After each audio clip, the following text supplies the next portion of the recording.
37 minutos e agora o nosso quadro Consultor Jurídico. O tema de hoje: crimes de competência do Juizado Especial e atos infracionais no Estatuto da Criança e do Adolescente. Aqui no estúdio, o advogado Dr. Rodrigo Moraes. Obrigado por ter aceitado o nosso convite, senhor, que é a primeira vez que participa desse nosso quadro, doutor. Seja bem-vindo à Rádio Difusora, boa tarde. Boa tarde. É a primeira vez, eu quero agradecer o convite, a indicação da presidente da nossa ordem, doutora Simone, e desejar uma boa tarde a todos os ouvintes. Esse tema de hoje é um tema em que as pessoas discutem muito, né, doutor?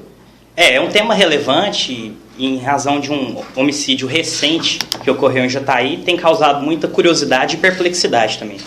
Doutor, o que são os crimes de menor potencial ofensivo?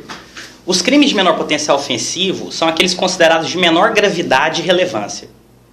Eles possuem pena máxima de até 2 anos de prisão e são julgados no Juizado Especial Criminal. Tem alguns exemplos: lesão corporal leve, ameaça, desacato, violação de domicílio, omissão de socorro, crime de maus tratos, desde que, por exemplo, esse último não resulte em lesão corporal grave ou morte. O objetivo é que esses crimes sejam resolvidos de forma mais simples, privilegiando mecanismos de acordo e com medidas despenalizadoras, evitando a prisão.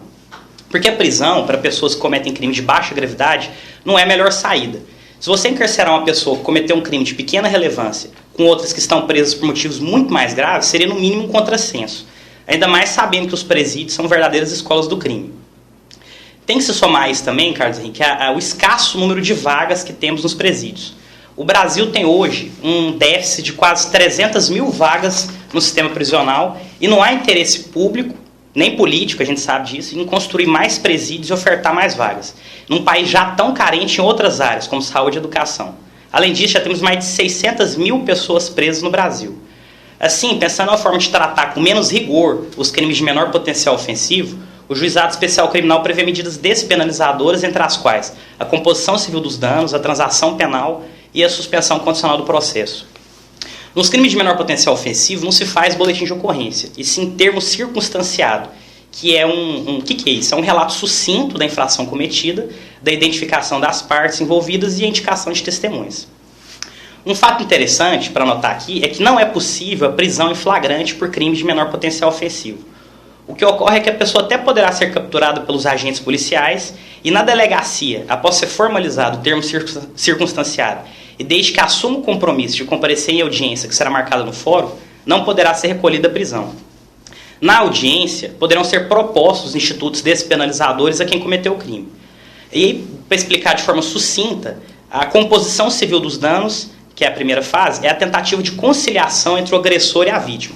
O juiz verifica com a vítima a extensão do seu prejuízo e questiona o autor se este aceita ressarcir a vítima e seus donos. Se a composição for formalizada, o agressor vai pagar uma indenização material e moral à vítima e será extinto o procedimento criminal. Se não houver acordo entre o agressor e a vítima, o Ministério Público poderá oferecer a transação penal. A transação visa a imposição de medidas restritivas de direito ou pena de multa, e se aceita, também extingue o procedimento criminal. Ainda, por fim, e posteriormente, a possibilidade de suspensão condicional do processo. O Ministério Público poderá oferecer a suspensão do processo por um período de 2 a 4 anos, sob condições que o réu terá que cumprir nesse período.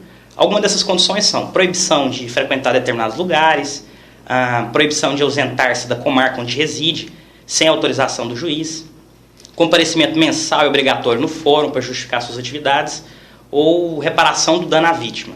Se depois desse período o réu cumpriu todas as condições, aí o processo é extinto. É importante salientar que a aceitação desses institutos não gera reincidência nem maus antecedentes. Todas essas medidas são despenalizadoras e não privam a liberdade do agressor. Doutor, o senhor disse aí um dado interessante: 600 mil pessoas presas no país. É muita gente, hein? Muita gente. É claro que nos Estados Unidos tem mais de 1 milhão de presos lá. Também o rigor penitenciário lá, o rigor na legislação é maior.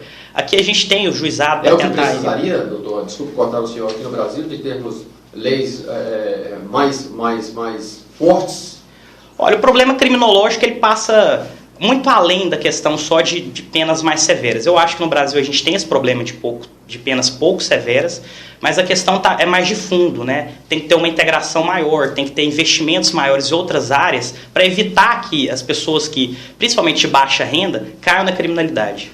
Doutor, recentemente, inclusive, vimos um caso que tomou uma repercussão em todo o país, em que duas adolescentes foram condenadas a 3 anos de prisão por homicídio qualificado. Ali não é branda demais, não, doutor, para menores de idade? Olha, existem muitas diferenças no tratamento jurídico que se dá aos menores e aos maiores de idade. A começar pela nomenclatura. O menor não comete crime, e sim ato infracional. Não há pena, e sim medida de proteção e medida socioeducativa. O menor também não é preso, e sim apreendido. No Brasil, há a preocupação com a proteção integral do menor, porque se entende que a criança ou adolescente são seres em formação, que estão construindo sua personalidade e que muitas vezes, por falta de orientação adequada, não têm a consciência precisa do reflexo dos seus atos. É claro que todos nós estamos em formação. Guimarães Rosa tem uma frase bonita, ele já dizia assim: o bom do ser humano é que ele nunca está pronto, está sempre se fazendo. Mas no caso dos menores, essa assertiva é ainda mais válida, já que há um período de confusão e mudanças muito grande nessa fase. O adolescente tende a fazer escolhas baseadas mais na intensidade das emoções do que em análises racionais. O nosso estatuto, o Estatuto da Criança e do Adolescente, é um dos mais elogiados no mundo, mas não encontra consonância com o que a população pensa. Prova disso é que um dos temas abordados nos recentes protestos foi a luta pela redução da maioridade penal. E uma pesquisa do Datafolha demonstrou que 93% da população é favorável à diminuição da maioridade penal para 16 anos. Os argumentos são múltiplos. Muitas pessoas questionam o motivo de os adolescentes poderem votar aos 16, ou seja, já possuem consciência política, e não poderem ser responsabilizados criminalmente com essa idade. Além disso, hoje, os adolescentes com 16 anos poderão, por uma portaria do Ministério da Saúde, inclusive ser autorizados a receberem tratamento gratuito para mudança de sexo, já que nessa idade é possível que a pessoa já tenha delimitado sua identidade sexual. A maioria penal no Brasil ela foi estabelecida na legislação em 1940, e os adolescentes de hoje, com mudança de valores e maior acesso à informação, não são como os daquela época, houve bastante evolução. Então, assim, com todos esses argumentos, muitos acreditam não haver uma razão para tratar de forma diferente os adolescentes de 16 anos. De toda forma, o tratamento jurídico que se dá aos menores é diferente em cada lugar do planeta. Isso porque, internacionalmente, não há um consenso jurídico ou científico que determine em qual idade uma pessoa estará apta a responder como um ser maduro.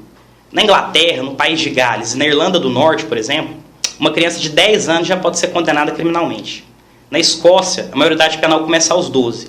Na Itália, na Alemanha e no Japão, a criança pode ser levada à justiça a partir dos 14. E na nossa vizinha Argentina, aos 16. É claro que, em muitos desses países, a legislação tenta garantir que as crianças sejam tratadas de maneira diferente, com penas mais brandas e prisões especiais. No Brasil, ao adolescente que comete ato infracional, podem ser aplicadas medidas socioeducativas, das quais a mais grave é a internação, e por um período máximo de 3 anos. É importante ressaltar aqui que o juiz não poderá condenar um menor a cumprir 3 anos de internação.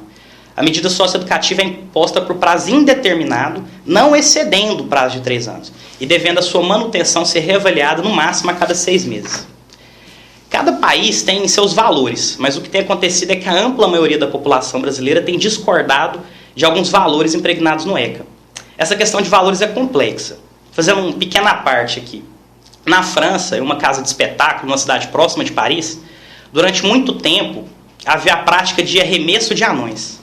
Era uma modalidade de esporte em que quem lançava o anão mais longe ganhava o prêmio. O anão aceitava ser jogado e era bem pago por isso. O prefeito da cidade interditou esse espetáculo, afirmando que isso degradava os anões, já que eles eram expostos a uma absurda humilhação, ferindo a dignidade da pessoa humana, que é um dos valores da Convenção Europeia de Direitos do Homem e das Liberdades Fundamentais e também da nossa Constituição. A questão foi parar na Justiça, especificamente lá na França, no Tribunal Administrativo. Aí de um lado ficou a prefeitura, do outro a casa de espetáculo e os próprios anões, já que eles queriam ser arremessados. Para eles não era humilhante e ainda era uma boa fonte de renda. No fim prevaleceu a proibição, já que se entendia uma clara violação à dignidade de todos os anões, mesmo daqueles que aceitavam submeter ao arremesso. Já nos Estados Unidos, onde a prática também é proibida, houve uma recente discussão para que se voltasse a essa espécie de modalidade desportiva, já que isso diminuiu muito o mercado de trabalho dos anões. No fim, também acabou prevalecendo a proibição. Então, os valores são múltiplos, complexos e variam conforme o lugar. Prova disso é a legalização da união homoafetiva em diversos países, quando em outros a punição é a pena de morte. A união homoafetiva ela é permitida na Argentina, na Bélgica, no Canadá, na Dinamarca, na Espanha, na França, no Uruguai e em diversos outros.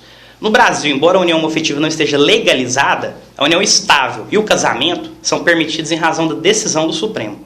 Por outro turno, de um lado oposto, a união homoafetiva é crime em 78 países e punida com pena de morte na Mauritânia, na Somália, na Arábia Saudita, em Uganda, no Iêmen, no Irã e acho que em parte da Nigéria. Normalmente são países atrasados ou com forte influência religiosa. Mas assim, voltando à pergunta, do meu ponto de vista, as punições previstas no ECA, no Estatuto da Criança e do Adolescente, são realmente muito brandas.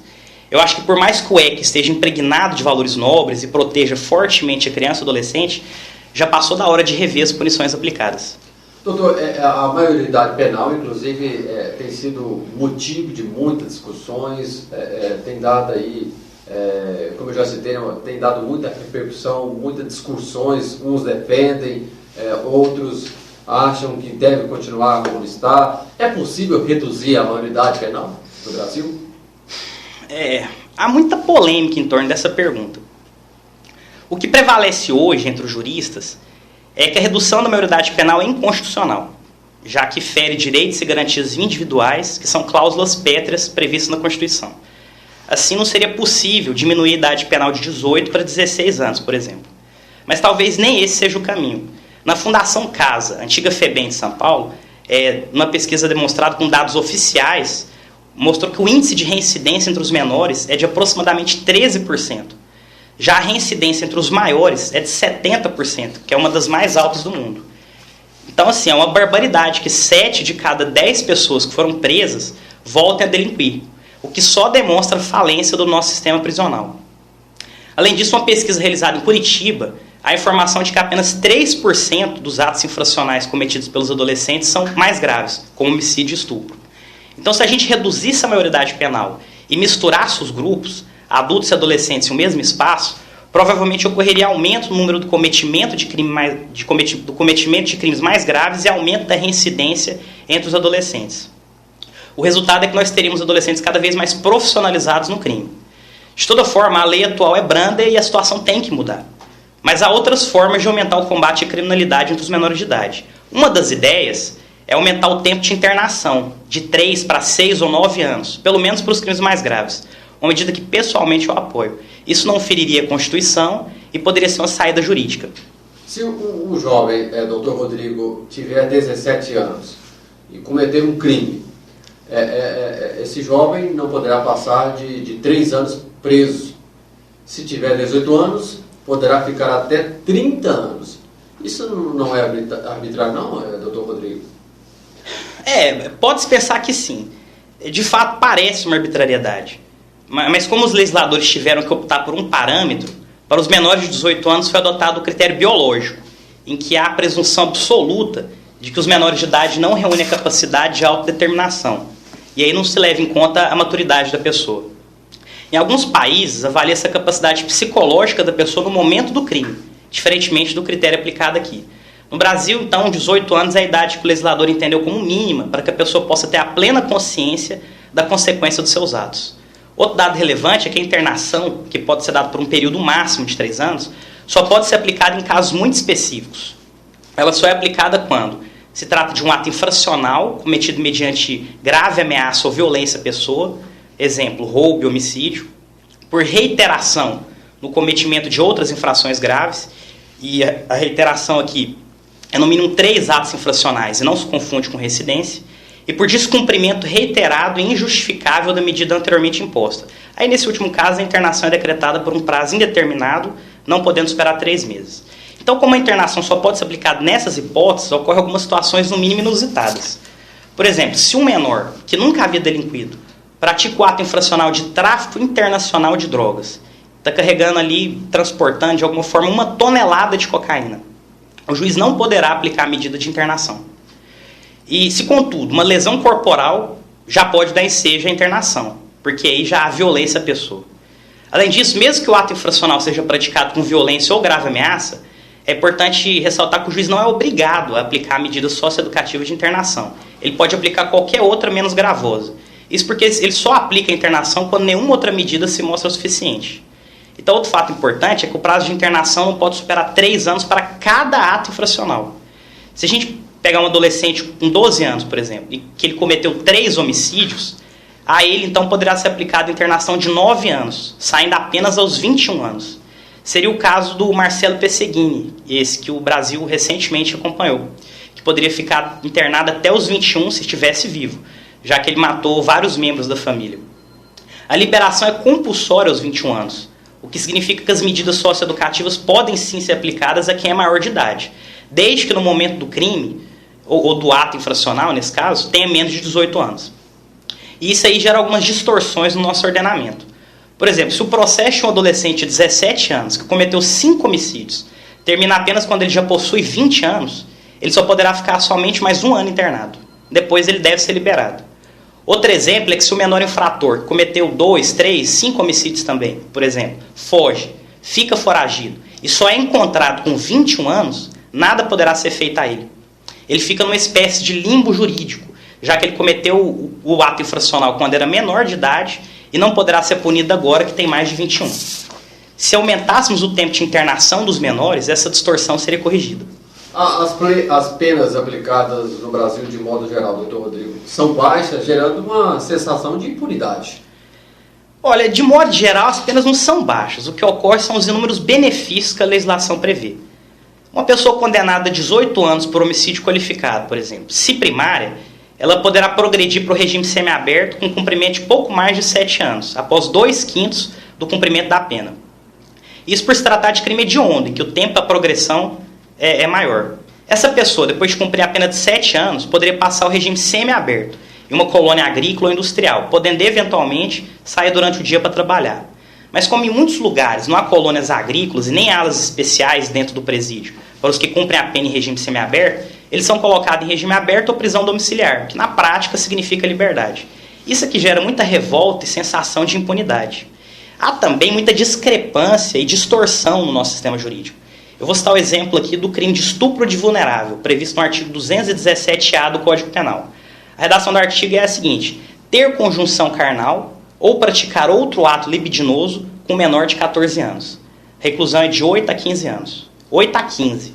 Então, da forma que o artigo está escrito hoje, um beijo forçado e uma passada de mãos de uma pessoa com fim libidinoso é considerado estupro.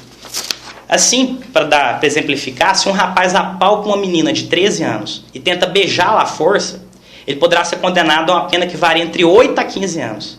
Se, contudo, essa mesma pessoa decepa os 2 braços dessa menina de 13 anos ou joga um ácido em seu rosto, deformando-a perenemente, ele vai responder apenas por lesão corporal gravíssima, que tem pena de 2 a 8. Então, um tem pena mínima de 8 e o outro tem pena máxima de 8. Esse é um exemplo de distorção do nosso Código Penal, em que é mais severamente punido quem apalpa uma pessoa do que quem a deforma. Além disso, da forma que o tipo penal de estupro de vulnerável está redigido, e como tem decidido vários tribunais, há uma presunção absoluta de violência.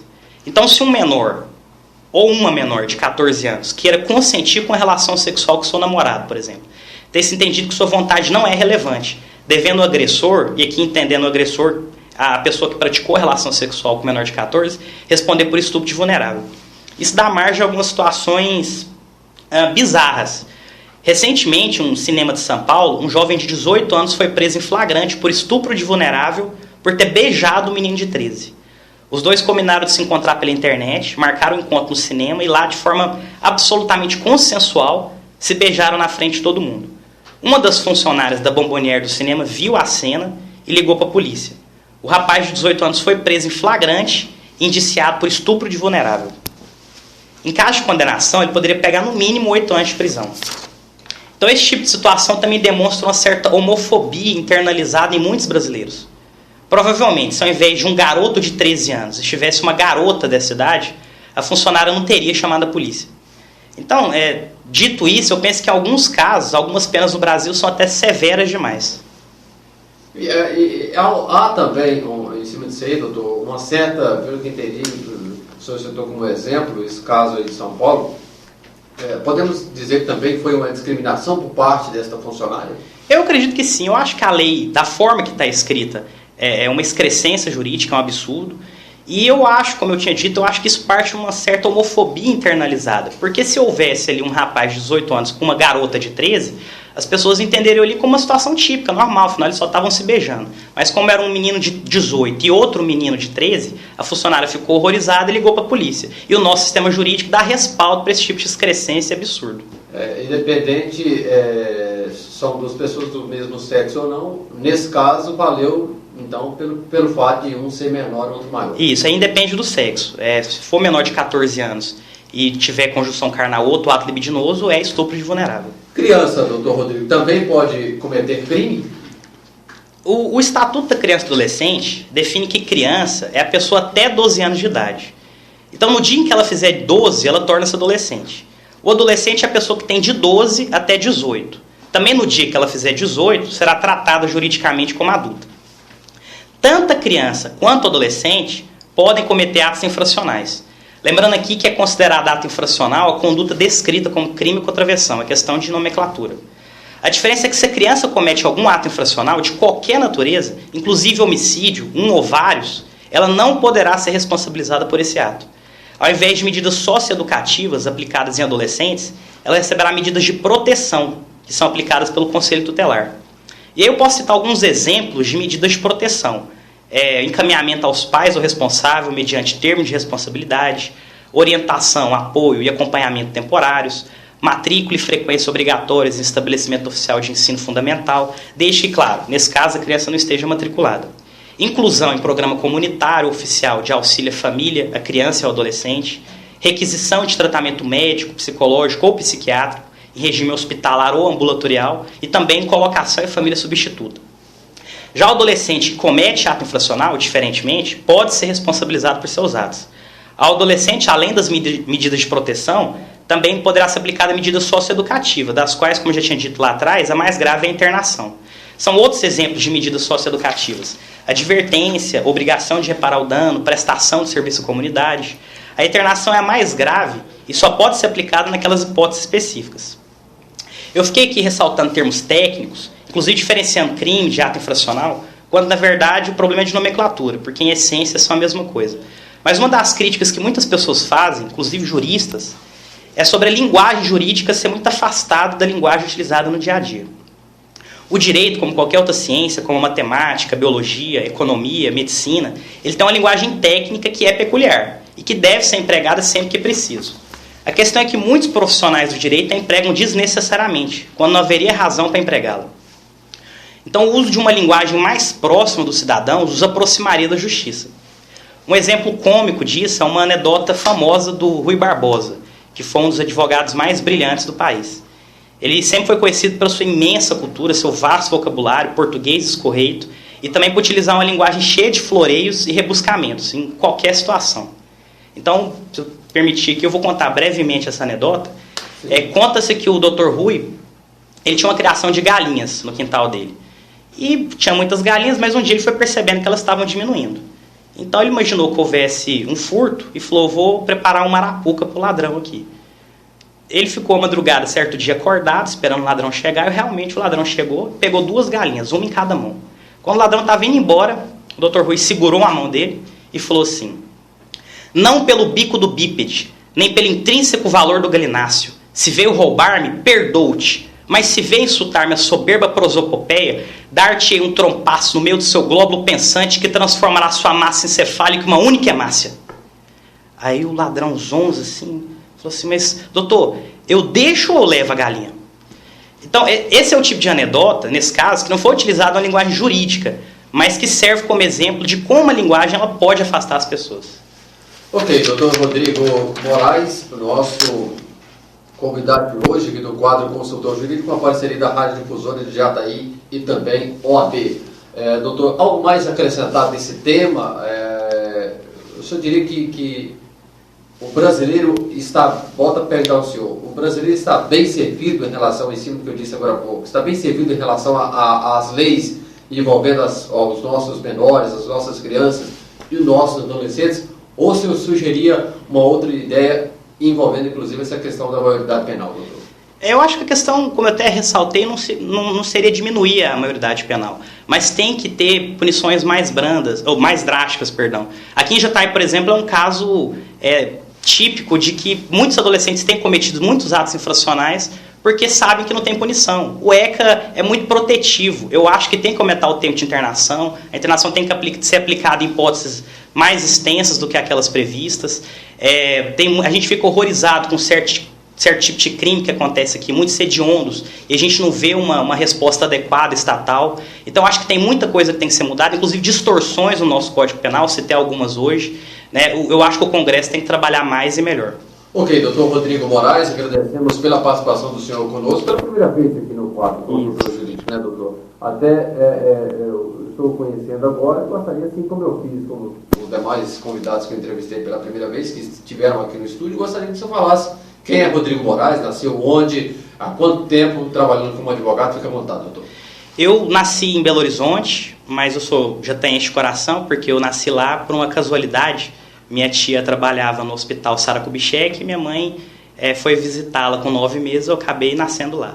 Então já vim direto para Jataí, sou jataiense de coração, fiquei quase que os últimos 10 anos em Goiânia, formei lá e voltei para Jataí para advogar. Eu tenho meu escritório, Moraes e Loureiro Advogados, fica de frente ali a Apoio Informática.